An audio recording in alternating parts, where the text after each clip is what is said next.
I remember coming back home kind of just feeling pretty despondent because I can't really define what this feeling is not good.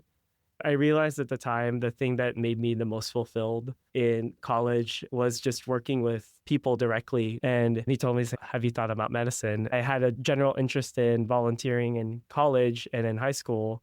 I kind of pushed it aside because, I didn't fit that mold. I didn't see myself being that type of person to be in medicine. I just didn't feel like I had the confidence. That is the voice of Dr. Angelo Cabal. From Manila to San Diego, through underfunded schools and prestigious universities, one physician's journey shows us how the path to medicine can be tortuous and how authentic mentorship and a conversation can change everything. This is the Provider Pulse series of the Ethnomed podcast, where we highlight the career paths of diverse healthcare professionals. My name is Angelo Cabal. I'm a first-year resident in the internal medicine program at University of Washington. I was originally born in the Philippines, in Quezon City. I grew up in Manila for about 6 years until I moved with my family to San Diego. Do you remember growing up in the Philippines? I remember bits and pieces, like kind of just flashbulb memories. Not so much what my daily life was like, but kind of those strong memories of growing up. What's one that sticks out to you? In the Philippines, there's a wet and dry season, and our house flooded a couple of times, and it's kind of just the way of life there.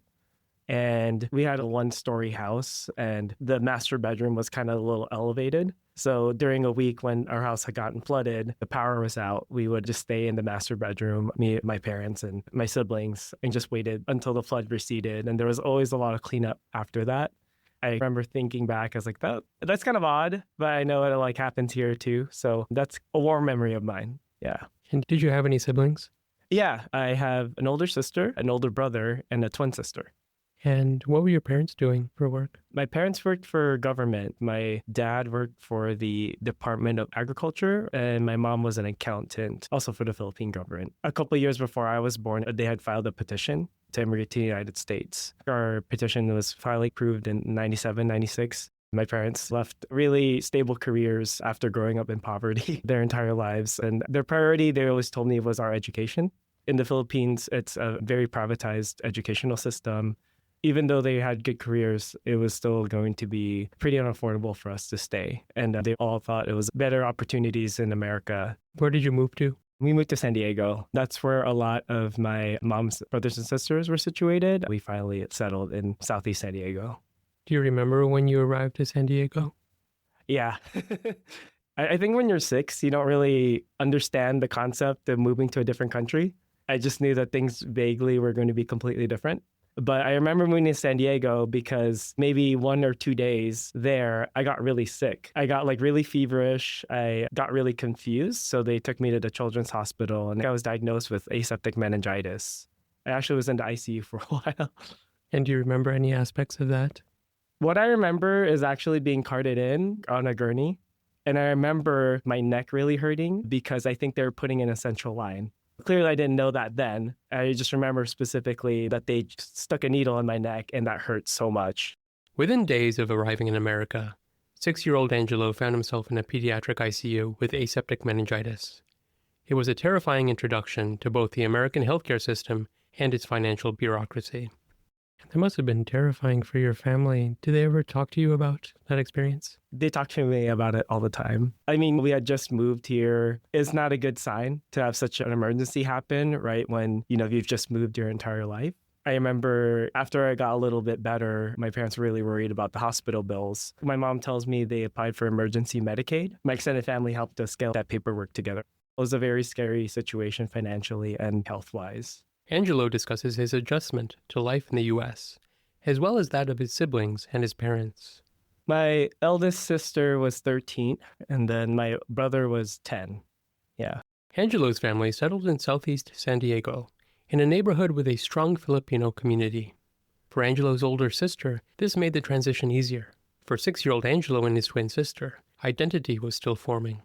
My elder sister, she had this kind of more concrete Filipino identity. And luckily, San Diego is a city with a very strong Filipino community. So her transition was a little bit smoother because she had a more solid concept of identity at that point. And then how about you and your twin? Just in terms of transitioning, I think it was also easier for us because we vaguely knew we were Filipino and that we grew up in the Philippines, but we hadn't really formed that many strong bonds yet before we moved. We moved to a school district with a very prominent Filipino community and also other kind of minority groups like Hispanic, African American, and other Southeast Asian, like Laotian people. So I didn't really feel like that much of an outsider growing up. Angelo's parents had left stable government careers in the Philippines, prioritizing their children's education. But in America, they had to start over. And how were your parents adjusting to this transition? Well, I think the first couple of years were pretty rough. I mentioned they were working in stable positions in the Philippines, but here they kind of had to restart from the bottom of the ladder. They still ended up working for government. My dad went from being a supervisor in the Philippine government to working as a desk clerk for San Diego County. And then my mom was able to start a job in accounting, but she also had to start from the bottom of the ladder in San Diego County as well. Did your parents feel assimilated into the American culture? Do you have any sense of how they were doing? I think this is an interesting question because kind of a mile away from where house was is this city called National City, and it's very proudly Filipino American. They had Filipino video stores that you can rent Filipino movies at. They had a lot of Filipino restaurants that tasted just how food tasted at home. Even delivered in the same style that it would in the Philippines, like in a metal plate over burners. I think that was their version of assimilation, is like still having a taste of home. And I think that was both fortunate and maybe purposeful on their account. Like they wanted to be somewhere they wouldn't feel like outsiders.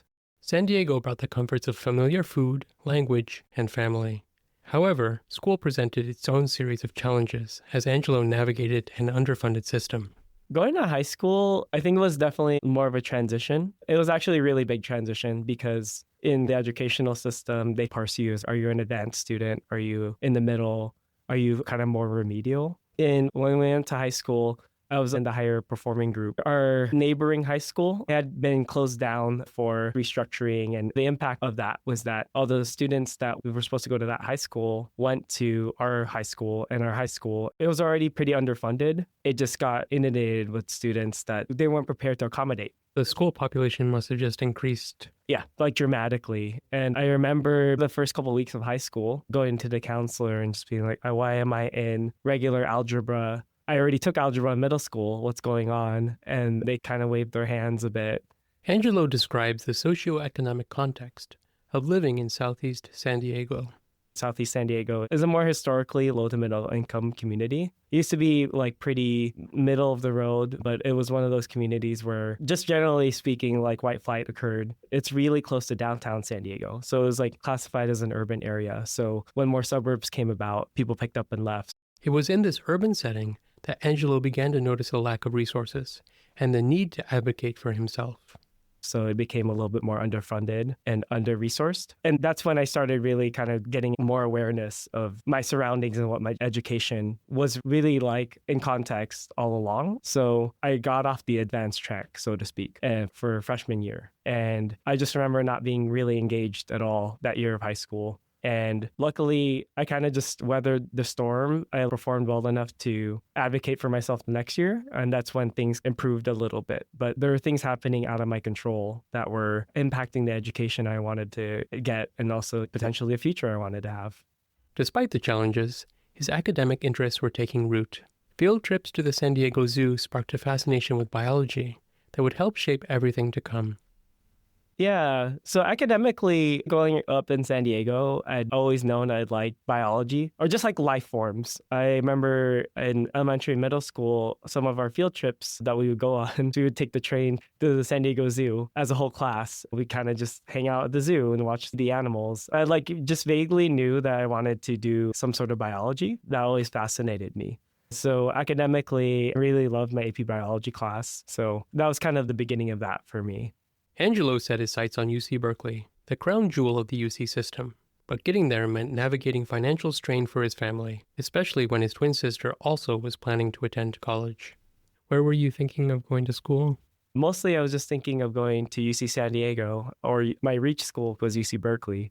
I ended up going to Berkeley. I remember with my family in sophomore year, we went to San Francisco and we stopped by the school. And I remember really like just generally liking the school. People were protesting at the time, and I knew I kind of liked that too. I've always been the kind of person that's like, let's try something different, even if it's a little bit more inconvenient or more difficult in theory.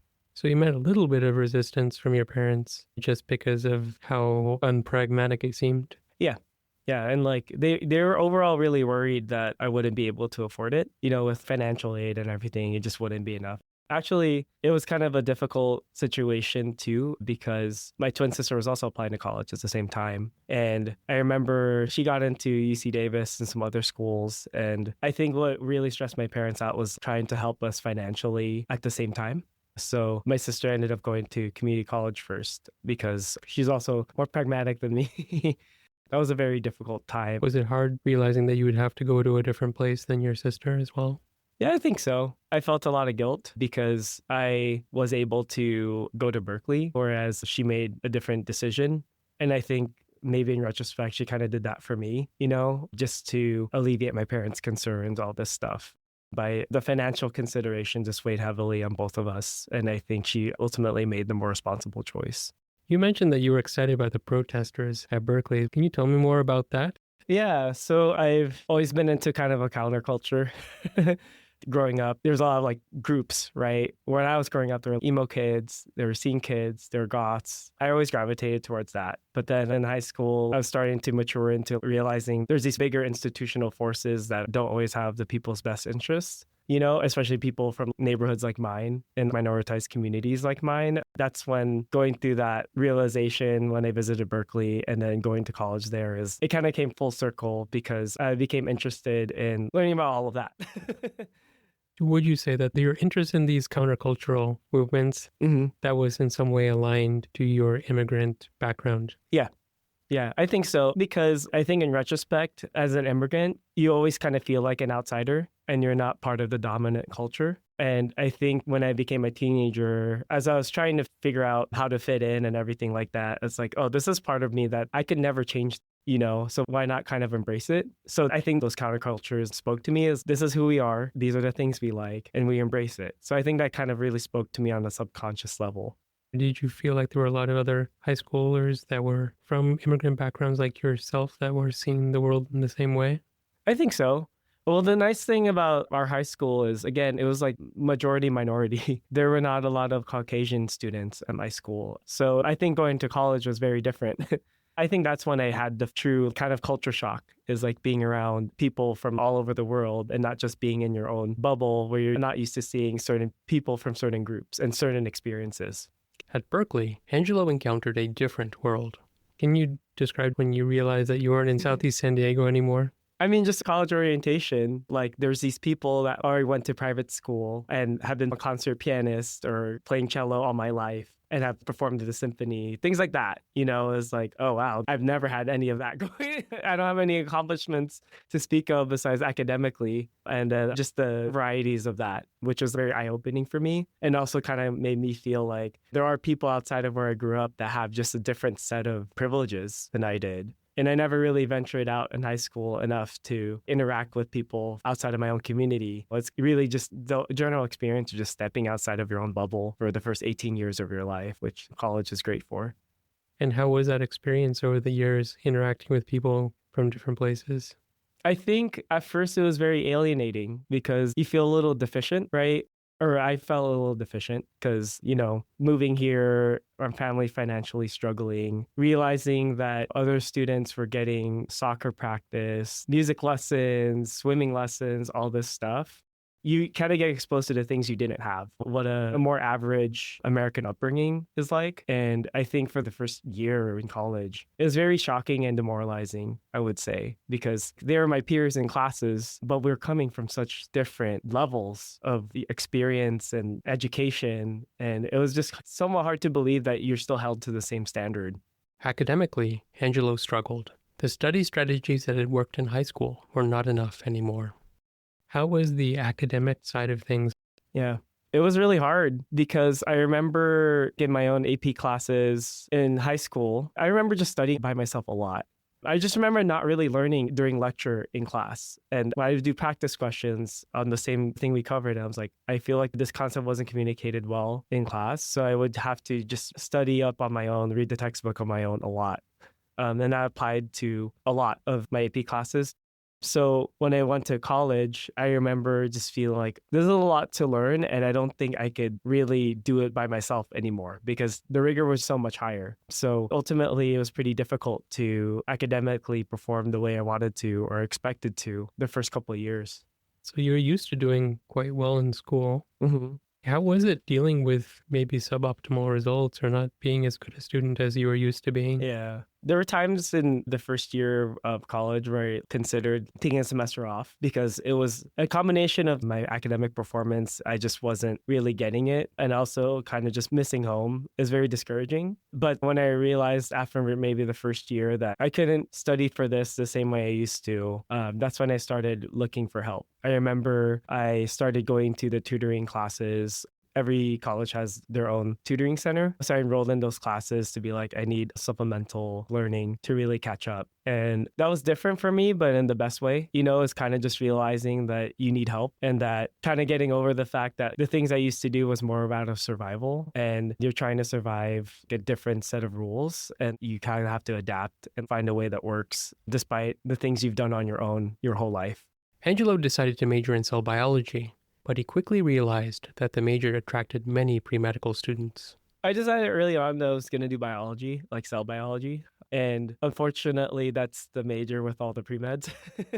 I wasn't quite sure about medicine. I'm not sure that's what I wanted to do with biology per se. But it did interest me because I did volunteer at a hospital in high school. I was generally really attracted to helping people. But I think having a lot of classes with classmates that were pre-med or pre-health at Berkeley, I kind of felt like an outsider of that too. They were very rigorous. And I think at that time I wasn't in the right headspace. And that kind of just pushed me away from being pre-med at that point. When you say rigorous, do you mean competitive too? Competitive, very organized, a very dead set that I need to do this, this, and this. And I'll be in med school by the time I graduate college. And that's kind of just the general vibe. While his classmates seemed laser-focused on medical school, Angelo was exploring, working in research labs, protesting, and volunteering with high school students from under-resourced communities, like his own. Yeah, I was more floating around like different options. I worked in a couple of research labs trying to find out what type of biology I wanted to do, like what kind of lab I wanted to be in. A lot of my extracurriculars were like volunteering as well. I was part of the multicultural student group in college, so that's where we did a lot of protesting. So I was very engaged trying to advocate for minority communities in that way. So those are kind of the two big things I did in college, I would say. And did you find a community of people that you could connect with on those issues? Yeah. It was first one of the Filipino groups on campus. That's where I was able to kind of find a home base. And then they were part of this multicultural student group. Their main goal was to do a lot of outreach to high school students, community college students that grew up in under-resourced schools, like in California. I would spend spring break driving through Central California and going to schools, telling students the ways that they can go to college or that it was possible for them because those are the things that were important to me. Angelo reflects on his interest in bench research and the lack of overall mentorship he felt, except for one postdoctoral researcher, or postdoc. I was thinking of doing a PhD when I finished college because I had a really positive experience in a virology lab towards the end of undergrad. Unfortunately, I didn't really have strong mentorship with any of my postdocs that I worked with. Were there any mentors that stood out to you that were helping guide you along this career path? Just the last one, like 6 months before I graduated in the virology lab. Again, I think 6 months was not enough time, but I did think he was the best mentor I had in science in undergrad, because he played a genuine interest. He was really involved in our project. And we stayed in touch a couple of years after that. When I told him that I wanted to stay in research, he wrote my cover letter and everything like that. And I would still reach out to him for advice, especially when I moved on to working in a lab. What was key to making that connection with him, do you think? I think he was also from like kind of a underrepresented background. I think he saw that in me. I think he was originally from Puerto Rico. And I think he wanted to pass that along to someone who had a similar background. After graduation, Angelo worked in a microbiology lab, thinking that he might pursue a PhD. However, the reality of bench research was different than what he had hoped. And then you found a job outside of Berkeley. Those can be difficult and challenging to find. How did that work out? It took a while, to be honest with you. I had my general interests, but then when you have student loans coming up and then you have to pay the bills and everything like that, it's like you kind of loosen your standards a little bit. But I didn't end up at a lab, which I was genuinely interested in. So I was able to get that a couple months after graduating, which I was very lucky. And you spent 2 years there. Mm-hmm. So when I began in that microbiology lab, I was thinking, oh, this will really make or break my decision. I just remember being stressed all the time. And my postdoc that I worked with at that project, he really tried to lay things out, but there was also a language barrier. There was a cultural barrier as well. And I just don't think that the communication was there to really perform the way he expected me to. After 2 years working in a molecular biology lab, he felt that a research career was no longer the right path for him. I realized a year in that I didn't want to do a PhD anymore. Just because of that experience and just being in the lab for a year, I was like, I don't see bench research for the rest of my life. I had to do a lot of soul searching. And I actually thought about going to public health school, doing an MPH, because a lot of my undergrad experience was just volunteering and working with people from under-resourced backgrounds. And I was still interested in science. I started thinking about the implications for health a little bit more. So I thought it was just kind of logical to try to make that transition. So I applied to a master's in public health program after those 2 years were over and ended up starting a public health program a couple months after that. In Chicago, enrolled in a master's of public health program, Angelo faced a moment of truth. I got accepted to a program in Chicago. And I remember I was really excited to learn about epidemiology because it's like the basic science of public health, which I really enjoyed. And also like learning about things that affect populations on that level. Unfortunately, things happened where I had to do some more thinking about if I also wanted to continue pursuing that for the rest of my career. So did you finish your MPH out there? I did not. Okay. Yeah. What happened? I think about this a lot where, there's a lot of like transitions happening in life at the time. And I started the program, I was a couple months in. And while I was enjoying what I was learning, this kind of gut feeling started kind of growing in me that this also wasn't the thing I wanted to do as a majority of my time professionally. I remember coming back home to my apartment in Chicago, kind of just feeling pretty despondent because I can't really define what this feeling is not good. And I think it's also that sinking feeling in your gut that's like, I think it's because I also don't see a future in this or like my future in this. And I kind of thought about it the rest of that evening. And I reached out to one of my faculty mentors to be like, hey, I would like to talk. What is something else I can do? Because I realized at the time, the thing that made me the most fulfilled in college and undergrad was just working with people directly. I wish I'd kind of done more research about it before deciding to start that program, but that's just not how things worked out. What happened next would change his path. Angelo reached out to a faculty mentor, an epidemiologist who was also a physician. How did that meeting go with the faculty advisor? It was actually really good. I'm very grateful I was paired with him. And this is kind of like me growing into maturity too about the importance of mentorship because he just had a really honest conversation with me. I was lucky because he was an epidemiologist, but he went through medical school as well. And he was a physician before he became a professor in epidemiology. So he kind of had that experience for me to talk to him about because I told him that I think what I'm wrestling with is realizing that in this field, I'm not going to be directly working with people that I will have an impact on. It's a larger scale than that, and I'm just not sure that's what's going to make me feel fulfilled. And he told me, have you thought about medicine? And I was like, I had a general interest in volunteering in college and in high school. I kind of pushed it aside because, I didn't fit that mold. I didn't see myself being that type of person to be in medicine. And he told me that some sort of healthcare sounds like what you're looking for. And I think you should think about medicine a little bit more because he knew me for a couple of months. It's like, you wouldn't come to me ask for this meeting if you didn't have a sense of integrity about who you are and what you want. So I think you really want to be authentic to what your goals are. And if that's what's going to make you happy, I would support you stopping this program and kind of figuring out what's next. And I really appreciated that discussion because I think he kind of put into words what I was struggling with, was just this sense of authenticity, right? Like I couldn't see myself pursuing something that I wasn't going to give my all to and that wasn't going to be fulfilling, I think, with the knowledge of myself I had. And that's what kind of gave me the courage. The other option was to see it through and maybe pursue medicine afterwards. But it was going to be a really long time to do that in something that I really, maybe was kind of half engaged in. I found that I have to be fully engaged in something to really pursue. I just can't go through life like that. So that meeting just provided a lot of clarity. And I ended up going back home to San Diego to really just figure my life out. How did you feel the night after you met him? Did you feel energized? Did you feel despondent? I felt relieved. I didn't feel energized because the next steps were just going to be also hard. The decision to leave was hard. The decision where to go next was also hard because going into medicine, right? It's like I have the classes, but it's just so much more to do after that. And it's like, it's going to be hard either way. Like finishing the MPH, going to be hard. Trying to do medicine, also going to be hard. So it's like, what is the hard that you choose? Did you feel like that decision was made that night that you were going to pursue medicine? I think in my soul, yes. But in my head, I wanted to be a little bit more measured. Angelo's story reminds us that the path to medicine can be filled by twists and turns. His story is shaped by underfunded schools and culture shock, by financial constraints and moments of self-doubt.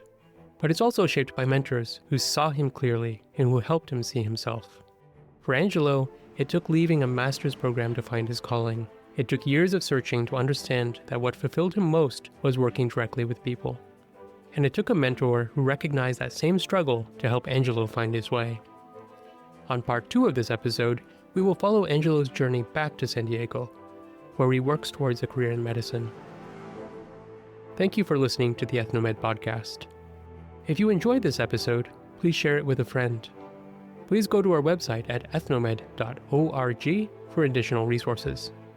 See you on part 2 of our interview with Dr. Angelo Cabal.